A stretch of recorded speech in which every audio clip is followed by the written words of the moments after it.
Dear students, welcome to work botany YouTube channel. So students, రేపు మనకి టీజీబీఐ రేపు మనకి బాట్నీ ఎగ్జామ్ ఉంది.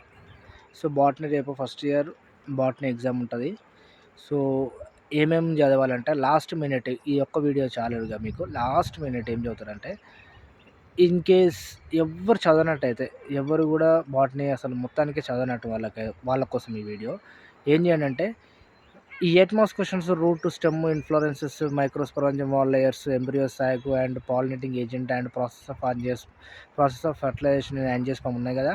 ఈ క్వశ్చన్స్కి సంబంధించిన మోస్ట్ ఇంపార్టెంట్ డయాగ్రామ్స్ చూసుకోండి. ఫస్ట్ డయాగ్రామ్స్ అన్నిటికీ డయాగ్రామ్స్ ఉంటాయి. ప్రతి ఒక్క క్వశ్చన్కి డయాగ్రామ్ ఉంటాయి, ఎక్సెప్ట్ పాలినేటింగ్ ఏజెంట్కి తప్ప మిగతా వాటి అన్నిటికీ డయాగ్రామ్స్ ఉంటాయి.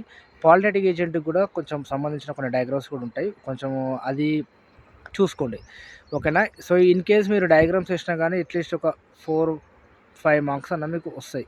ఐ మీన్ కొంచెం మీరు ఇక చూసుకుంటూ రాసినా కానీ మీకు 4-5 మార్క్స్ అనేది ఈజీగా రాగలుగుతాయి. సో మీరు ఏం చేస్తారంటే, ప్రతి ఒక్క క్వశ్చన్ అటెంప్ట్ చేయాల్సిందే. ప్రతి ఒక్క క్వశ్చన్ మీకు నాకు ఇది రాదు ఇది వస్తుంది అని కాకుండా ప్రతి ఒక్క క్వశ్చన్ అటెంప్ట్ చేయండి. మీరు చదువుకున్న క్వశ్చన్స్ ఎగ్జామ్లో రాకపోతే అప్పుడు ఏం చేస్తారంటే, ఈ క్వశ్చన్ రాసేయండి. క్వశ్చన్ రాసి దానికి ఆన్సర్ రాసేసేయండి. సో నెంబర్ ఏం అవసరం లేదు, సైడ్ హెడ్డింగ్ క్వశ్చన్ సైడ్ హెడ్డింగ్గా పెట్టి ఆ ఆన్సర్ రాసేస్తే సరిపోతుంది. సో ఓకేనా. సో మళ్ళీ ఇంకోసారి ఇవి చెక్ చేసుకోండి, 8 మార్క్స్ చెక్ చేసుకోండి. నేను 8 మార్క్స్ ఎందుకు స్పెషల్గా చెప్తున్నా అంటే, మీరు కొంచెం ట్రై చేసినా కానీ మీకు ఒక 12-13 మార్క్స్ వస్తాయి ఈజీగా. ఇంకొక 10 మార్క్స్ మీరు 4 మార్క్స్ 2 మార్క్స్ ట్రై చేసుకుంటే ఈజీగా పాస్ అయిపోతుంది, ఓకేనా.